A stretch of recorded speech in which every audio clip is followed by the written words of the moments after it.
இப்ப இந்த பூமியில இந்த சரீரத்தினால, அதாவது இந்த மாமிசத்தினால, இந்த கண்களினால நம்மளால ஒரு விதத்துல பார்க்கலாம். என்ன பார்க்கலாம்னா, நம்மளுக்கு முன்னாடி என்ன இருக்குதுன்னு பார்க்கலாம்.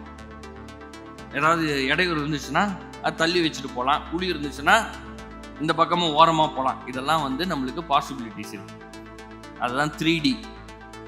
மேல இருந்து பார்க்கலாம், கீழே இருந்து பார்க்கலாம், சைடில் பார்க்கலாம், எல்லா இடத்துலையும் இருந்து என்ன பண்ணலாம், பார்க்கலாம். 3D.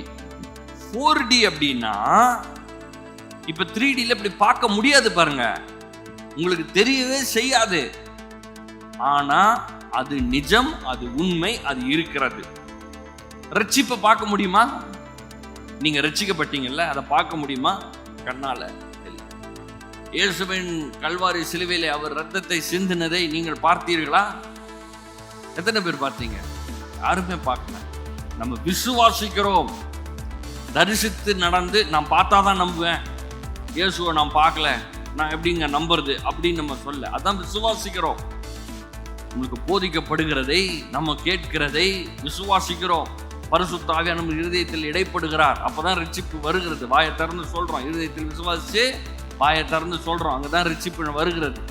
இதை போலவே எப்படி ரட்சிக்கப்படும் போது இயற்கையா இருக்கிறத பார்க்கலையோ, கன்சிடர் பண்ணலையோ, பாவம் செஞ்சிருந்தாலும், தீமை செஞ்சிருந்தாலும், மோசம் பண்ணியிருந்தாலும் அதெல்லாம் யோசிக்காம நான் நீதிமான், இயேசுவின் ரத்தத்தினால கழுவப்படுகிறேன் அப்படின்றத ஒண்ணு சொல்றேன் பாருங்க.